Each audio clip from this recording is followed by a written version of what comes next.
Hey everyone, this is Derek Bros of the Conscious Resistance Network, and today we're going to talk about 5G, about smart cities, and about a future that might be possible in the United States and around the world. But before you do that, I want to remind you guys to bookmark theconsciousresistance.com, where you can find all of my latest content. And of course, you can find content from our contributors, including Regan Keeley, who just put out The Art of Life. I'd recommend checking that out. You can also follow us on our Minds page, our Steemit page, join our Discord channel for chat. Follow us on our text list via Remind, because this way you don't have to rely on Facebook or YouTube to tell you when we put out new content. We text it directly to you. You can also follow on BitChute and, of course, YouTube.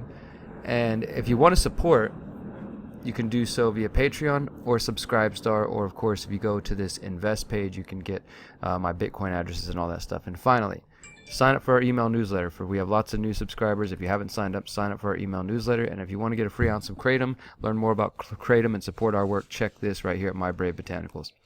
So we're talking about 5G, smart cities, smart grid. And this is a topic I've covered before. In fact, I put this out last November, right around this time, almost a year ago, called A Vision of a 5G Smart City. I think it's about 7 minutes long. It's a short little clip I put together describing the future that's kind of popping up around us, including in South Korea and in a city called Quayside, smart city located on 12 acres of waterfront property southeast of downtown Toronto, Canada. Quayside represents a joint effort by the Canadian government agency Waterfront Toronto and Sidewalk Labs, which is owned by Google's parent company Alphabet Inc. So Sidewalk Labs claims that Quayside will solve traffic congestion, rising home prices, and environmental pollution. Unfortunately, residents of Quayside will be accessing a centralized identity management system through which they access public services such as libraries, cards, and healthcare. And there has been resistance to this sort of centralized technocratic system that has the potential to remove citizens' privacy, but also just further pushes us into this Internet of Things smart grid without very many questions or discussion around the privacy implications. And if you guys have followed this channel before, you know I've interviewed attorneys with the American Civil Liberties Union of Northern California. Their attorney told me that 5G could be a, quote, wolf in sheep's clothing when it comes to government surveillance, and that this discussion needs to happen more often. So Quayside, again, is one of these places that has been having problems, and I've written about this and talked about Quayside, how there have been officials involved in the program who have actually resigned because they're saying that proper privacy protections are not being put in place. And then just about a week and a half ago, we had this story from the Globe and Mail. It says Sidewalk Labs, which is again owned by Alphabet Inc., who owns Google, document reveals company's early vision for data collection, tax powers, and criminal justice, which shines a light into the vision that Google apparently has for smart cities like Quayside. And again, Quayside is a partnership with the Toronto government to give Sidewalk Labs, I think it started out as 10 acres, and I'm not sure exactly how much it's expanded to now. But this new document, which is from 2016, has been leaked, and Globe and Mail is the first one to report on it from what I can see. And it basically says that the vision of Sidewalk Labs is to have the power to levy its own property taxes, track and predict people's movements, and control some public services. So again, this is not a government agency. This is a private corporation, one of the giant tech corporations owned by Google. And this internal document from 2016, which the Globe and Mail says they've seen, describes how people living in a sidewalk community would interact with and have access to the space around them, an experience based in part on how much data they're willing to share, and ultimately could be used to reward people for, quote, good behavior. Known internally as the Yellow Book, this document was designed as a pitch book for the company and predates Sidewalk Labs' relationship and formal agreements with Toronto. So, by more than a year. So what they're saying here is this document's from 2016. The partnership with Quayside for their smart city didn't start till about 2017. And when contacted, Sidewalk Labs says this is, represents a previous version of their plan, and that this is not accurate to what they're, actually trying to do. Either way, the fact stands that an internal document from 2016 shows that they want to create a system that is very similar to what we're already seeing in China, which is the social credit system, where you have a smart city where people who are only given access to certain services if they choose to share a certain amount of data, and where cash is essentially banned from use. So the Yellow Book, again, was designed as a pitch book for the company. Peppered with references to Disney theme parks and noted futurist Buckminster Fuller, it says Sidewalk intended to, quote, overcome cynicism about the future. But the 437-page book documents how much private control of city services and city life Google parent company Alphabet Inc.'s leadership envisioned, which could soon be entitled to some of the most valuable underdeveloped real estate in North America. So since 2017, as I said, Sidewalk has been in negotiations with government agency Waterfront Toronto to redevelop a lucrative section of the city's eastern waterfront. This is called Quayside, and both parties have been working towards a development deal, which I believe did already happen. So this project's still being developed and it's still working out. There, again, have already been problems where certain officials have resigned because they said, look, when I got into this, we were told that privacy protections were going to be put into place, but those didn't happen. So I think at least 3 different officials have resigned over the last couple of years since the project started. Sidewalk Labs also announced, they're basically saying that Sidewalk Labs was first created in June 2015. So the internal document is being downplayed by Sidewalk Labs. A Sidewalk Labs spokesperson says, quote, "The ideas contained in the 2016 internal paper represent the result of a wide-ranging brainstorming process very early in our history. Many, if not most, of the ideas it contains were never under consideration for Toronto or discussed with the Waterfront Toronto and governments. The ideas we are actually proposing, which we believe will achieve a new model of inclusive urban growth that makes housing more affordable for families, creates new jobs, and sets a new standard for a healthier planet, can be found at sidewalktoronto.ca. And you can find all that if you want to look further into what they're proposing. But the point is, maybe they're not going to do it in Quayside and Waterfront Toronto, but at Sidewalk Labs, owned by Google, owned by Alphabet Inc., would like to have a city like this where people's whole life is dependent on the tech companies. Now, if you want to know more about what the project says, the book states Sidewalk wanted to control its area much like Disney World does in Florida, where in the 1960s it persuaded the legislature of the need for extraordinary exceptions. This could include granting Sidewalk taxation powers. The book says, quote, "Sidewalk will require tax and financing authority to finance and provide services, including the ability to impose, capture, and reinvest property taxes. The company would also create and control its own public services, including charter schools, special transit systems, and a private road infrastructure.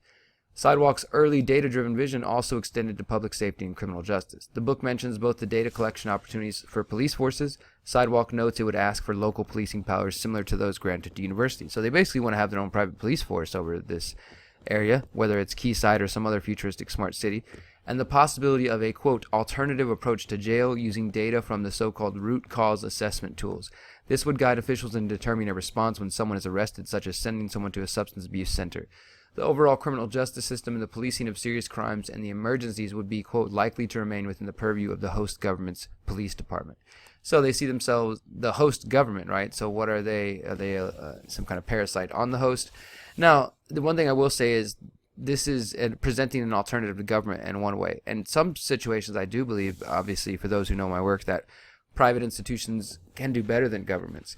But what we're talking about here is the tech companies who are ridiculously wealthy already and capable of hiring their own private militaries. Essentially saying here they want to buy areas of town from governments and turn them into smart cities where they have taxing powers and policing powers. This would just be some technocratic state. This wouldn't be any better version like, oh, this is a different alternative to the current state. They both sound like slavery. So we got to be careful of that. And of course, data collection plays a central role throughout the Yellow Book. The company says that a sidewalk neighborhood would collect real-time position data for all entities, including people. The company would also collect a, quote, "historical record of where things have been and about where they are going." Furthermore, unique data identifiers would be generated for, quote, "every person, business, or object registered in the district, helping devices communicate with each other." This is what they call the Internet of Things. It's essential to the smart city of the future. Everything must be tagged and tracked and registered in order to be able to collect data about it, to understand it, to know how to sell people things, in order to know how to understand their traffic, and for governments and for private entities in order for be able to control them and police the public one way or another. Now that could be healthy ways, preventative measures, or it could also be totalitarian. I think it's clear which direction this sort of thing is leaning. Also, it says there would be a quid pro quo to sharing more data with Sidewalk. The document describes a tiered level of services where people willing to share data can access certain perks and privileges not available to others. And there you go. That's how you control socially engineer society. That's the social credit score without a government. of course, companies like Google are so closely tied to the government that it's essentially meaningless, the difference.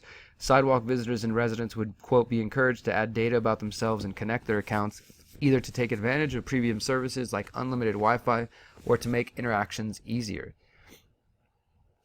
Shoshana Zuboff, Harvard professor and author of The Age of Surveillance Capitalism, investigates the way Alphabet and other big tech companies are reshaping the world. She called the document damning and said that Sidewalk Labs was like a for-profit China that would, quote, use digital infrastructure to modify and direct social and political behavior, which sounds about right. Now, they claim that this is, 2016, some old document. It's not relevant to what they're trying to do now. But somebody put it out there, and somebody wanted people to know about this. According to the document, personalization would increase as users contributed more data, leading to, quote, more complete or personalized services from Project Sidewalk in return. So if you want to super personalized social media account on the Sidewalk network while you're in Quayside or some other smart city, you got to share a lot of data, and you get new emojis or you get new tools. I mean, it's going to be stupid shit like that. An example states that people choosing to share, quote, in-home fire safety sensor data could receive advice on health and safety related to air quality or provide additional information to first responders. Those choosing to remain anonymous would not be able to access all the area's services. Automated taxi services would not be available to anonymous users, and some merchants might be unable to accept cash. The document also describes different reputation tools that would lead to a, quote, new currency for community cooperation, effectively establishing a social credit system. Sidewalk could use these tools to, quote, hold people or businesses accountable while rewarding good behavior, such as rewarding a business's good customer service, could be easier. This accountability system based on personal identity could also be used to make financial decisions. A borrower's stellar record of past consumer behavior could make a lender, for instance, more likely to back a risky transaction, perhaps with interest rates influenced by digital reputation ratings. Now, the one thing I want to say about that is because when some of us who understand the power of technology, that it's, well, for one, it's a tool, it's a double-edged sword, right? But there are good things that can come out of it, just like bad things, like some of the things that we're sort of seeing foreshadowed here.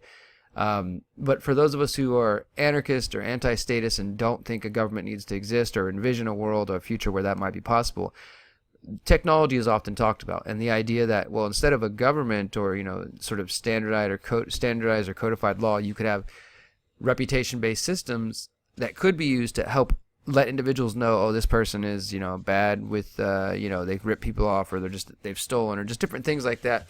And so you could see the technology used in a good way like that, where if you want to have information about the people around you, as long as it's voluntary, that's the whole thing. But this world is essentially saying, we're going to track and monitor everything around you.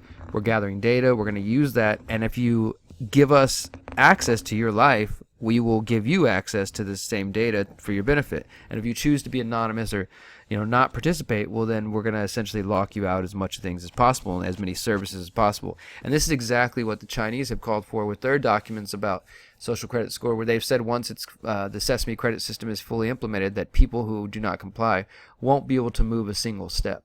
Almost kind of saying that you're going to be stuck in your home because you won't even be allowed on the streets. You won't be allowed to use public transportation or things like that. So whether it comes directly from the state or from the technocrats here, it seems to be a danger no matter which way it comes. And again, a reputation-based system could be used in a positive light, but if it's in the hands of people like this, then it's definitely not going to be beneficial for us. So just wanted to throw that out there, that I don't think it's inherently a bad idea to have reputation-based systems as opposed to some other law or some other state, but it just depends on how things go. So, all right, that's where we're going to leave it for today, though. I just wanted to break that down for you and let you know this is Sidewalk Labs document revealing companies' early vision, data collection, tax powers, their own police force, and being able to lock people out who do not participate. And this is exactly what I talk about here in this vision of a 5G smart city. Go ahead and find this on the website or the YouTube channel or the BitChute if you haven't seen it yet. I'll put those links below, of course. And for those who want to support us, we are running a crowdfunding campaign for the next couple weeks. I'll tell you more about that in the next video, but just going to shout it out here. If you want to support, you know how to do so. And again, bookmark theconsciousresistance.com so you can stay plugged into all my latest work. And until next time, you are powerful, you are beautiful, you are free. Peace.